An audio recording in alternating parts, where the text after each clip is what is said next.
Rūpējas par veselību raidījumu piedāvā Veselības centrs 4 un medicīnas sabiedrība ARS.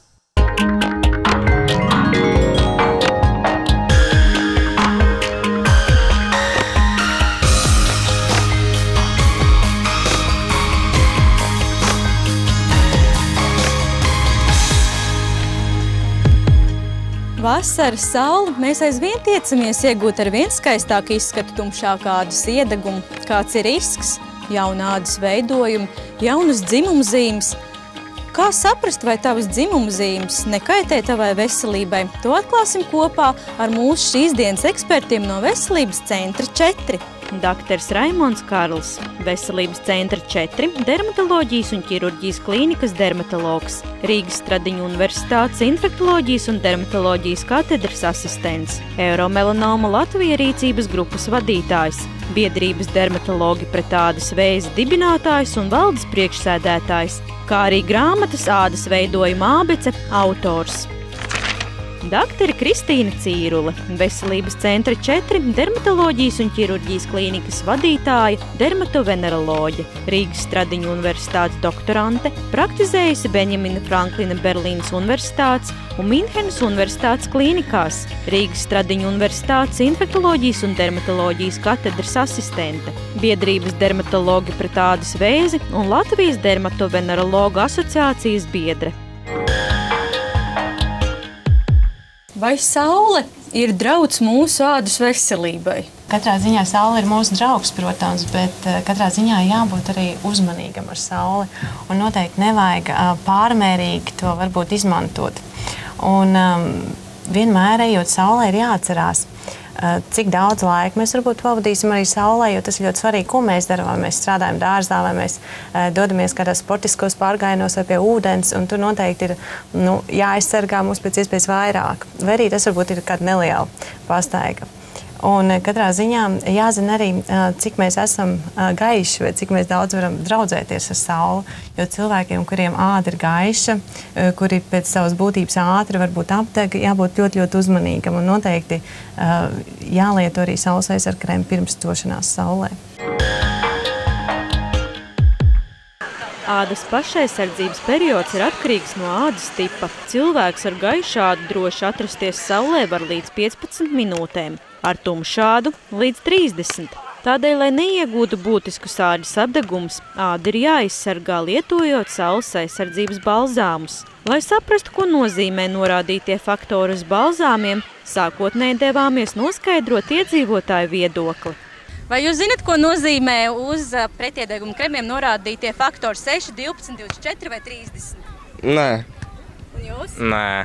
Un jūs? Man nav nejausmas, bet es orientējos tajos kremos tā plus mīnus, kas 50 plus 25, un tas galvenais man ir.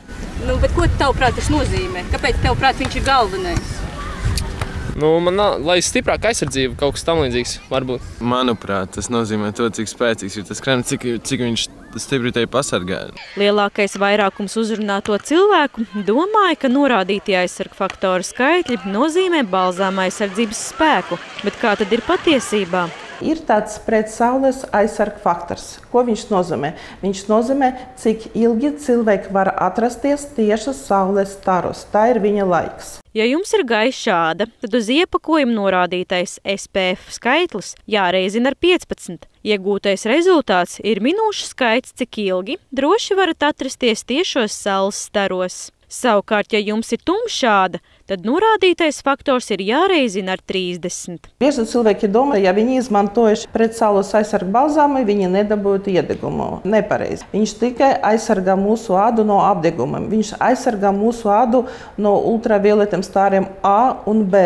Pretsaules aizsargu balzāma efektīvi aizsargā ādu pret saules apdegumiem, novērš ādas priekšlaicīgu novecošanos un veicina vienmērīgu iedegumu. Būtiski uzsvērt ir faktu, ka Latvijā ražotie balzāmi ir izgatavoti ar 3 komponentu patentēto kompleksu. Šeit ir galvenais sastāvs ir dietona. Unikālis komponents. Viņš speciāli iedomāts cilvēkam pret apdegumiem, lai viņš tur viņu nesaņem. Ja? Viņš bija izstrādāts 1986. gadā ar zinātniekiem no Organiskā sintēze institūta, kad bija Černobyļa. Balzāmā esošais dietons veicina straujāku ādas atjaunošanos. E-vitamīns pasargā šūnas no brīvo radikāļu radītajiem bojājumiem un priekšlaicīgas novecošanās. Savukārt sastāvā esošais pantenols baro, mīkstina un izlīdzina ādu. Tādēļ 15 minūtes pirms došanās saulē nodrošina savas ādas aizsardzību, ieziežot to ar pretsaules aizsargu balzāmu. Bet, ja esat to piemirsis un āda ir apdegusi, ārsti iesaka lietot SOS krēmu, kas ir ārkārtas palīdzības līdzeklis, kas novērš ādas iekaisumu, lobīšanos un niezi, stimulē šūnu atjaunošanos un nomierina ādu. Vai saulē ir tieši tas ierosinātājs jauniem ādas veidojumiem uz ādas un tieši varbūt arī dzimumzīmēm, ko mēs tad nereti pastamies uz savu ķermeni, skatāmies, man ir jauna dzimumzīme, un vai par to ir jāsāk uztraukties? Saule ir tas faktors, kas ļoti veicina ādas vēža attīstību un arī jaunu dzimumzīmu parādīšanos.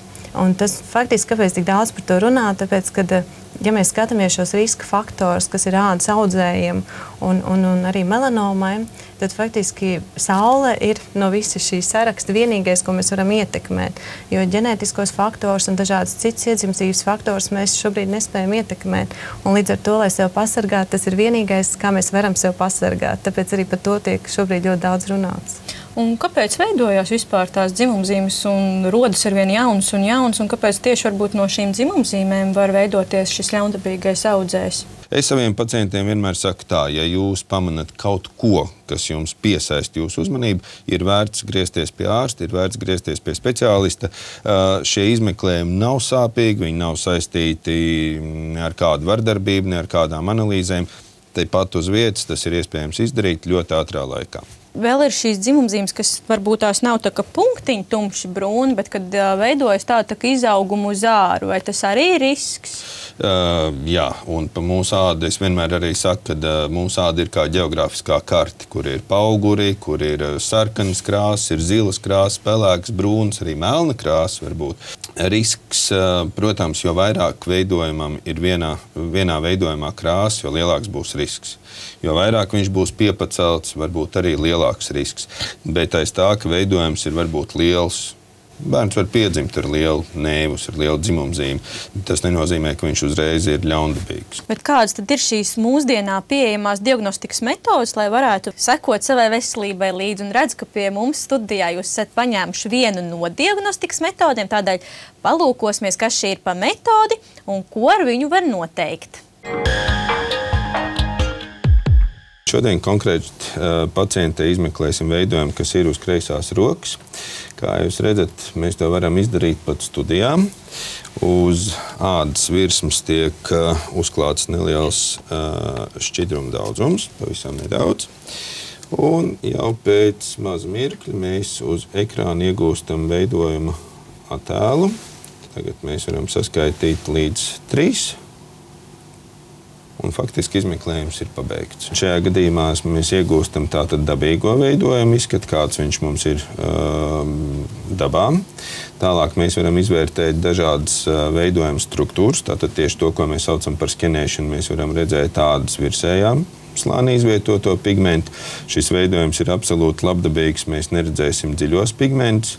Mēs varam izvērtēt apasiņošanu, kur šajā gadījumā arī ir absolūti kārtībā. Un mēs varam arī izvērtēt tātad ādas dziļāko slāņu struktūru, kur šajā gadījumā nav skarta. Mēs varam, protams, šo te saglabāt, un ja pacients atnāk mums pēc 2, 3 gadiem, varbūt viņš atnāk pēc pusgada, iezīmējam, ka šis veidojums šodien ir iebildēts un saglabājam datora atmiņā.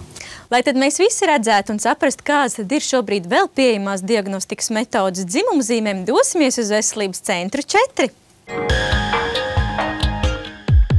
Šī ir digitālās dermoskopijas aparatūra, ar kuru mēs pārbaudam dzimumzīmes. Šeit ir ļoti laba lieta, ka visi dati, ko mēs apskatāmies, viņi tiek saglabāti. Un tad, ja cilvēks konkrēti atnāk vēlreiz pēc 6 mēnešu, pēc gada pārbaudīt dzimumzīmes, tad mēs konkrēti varam arī paskatīties un salīdzināt tos datus, kā tas bija pirms laika un kā tas ir šobrīd. Izmeklējuma laikā iegūto dzimumzīmes attēlu var palielināt līdz pat 50 reizēm, kas ļauj redzēt dzimumzīmes struktūru, krāsu un izmaiņus, kas ļauj novērtēt, cik veidojums ir labs vai cik aktīvs. Šī gadījumā mēs redzam, ka dzimumzīmīte ir ļoti laba. Nav šī gadījumā absolūti nekādu izmaiņu un nav par to arī jāuztraucās. Protams, ka mēs vienmēr atgādinām, ka noteikti vajag atkārtot nākt pārbaudīt dzimumzīmes reizi gadā, īpaši cilvēkiem, kuriem ir ļoti daudz dzimumzīmu. Savukārt tiem cilvēkiem, kuriem ir ļoti daudz dzimumzīmju vai pigmentēto ādas veidojumu, vispiemērotākā diagnostikas metode būtu dzimumzīmju kartēšana. Šo metodi izmanto gadījumos, kad cilvēkam ir ļoti daudz dzimumzīmes vai kad ir tāds displastisko dzimumzīmu sindroms, kur ir ļoti jāuzmanās par visām dzimumzīmēm, kādā veidā viņas mainās. Un šeit mēs redzam cilvēku, kurš ir nobildēts konkrētā izejas brīdī un pēc kāda laika, pēc 6 mēnešiem vai gada. Un tādējādi mēs redzam, zilā krāsā iezīmējās pigments, un mēs redzam visus šos pigmentu veidojumus, kādi viņi ir.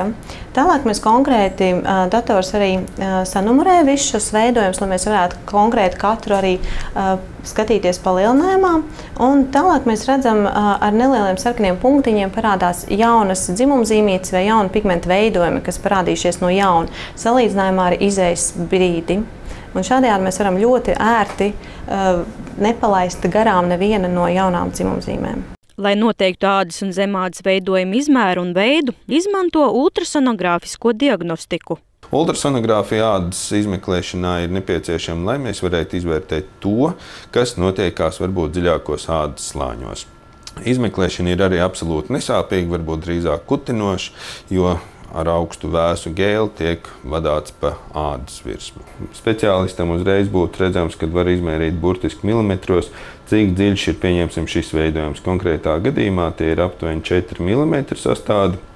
Veidojums ir labdabīgs, noskaidrots ir iepriekš, un ņemot vērā šo dziļumu, tad visoptimālākā likvidēšanas iespēja būtu tieši ķirurģiska manipulācija, nevis varbūt kā būtu arī iespējas ar lāzeru. Šobrīd pasaulē viens no precīzākajiem diagnostikas veidiem ādas veidojuma vai ādas audzēju gadījumā ir konfokālā lāzera mikroskopija. Šī izmeklēšanas metode ļauj ļoti precīzi šūnu līmenī noteikt dažādu veidojumu dabu. Faktiski šī izmeklēšanas metode ļauj aizvietot mums ļoti labi pazīstamo gabaliņu paņemšanu, kad tiek izgriezts vai izkniepts neliels ādas gabaliņš, un nav jāgaida šīs 7 līdz 12 dienas, bet 20 minūšu laikā mēs varam iegūt to informāciju, ko mēs parasti gaidām šīs aptuveni 2 nedēļas. Ja? Izmeklēšana ir absolūti nesāpīga, absolūti nekaitīga, jo neizmanto nekādus kaitīgos starojumus. Ir ļoti informatīva, un uz doto momentu Baltijas valstīs šī iekārta ir vienīgā, kur piedāvā šādu izmeklējumu.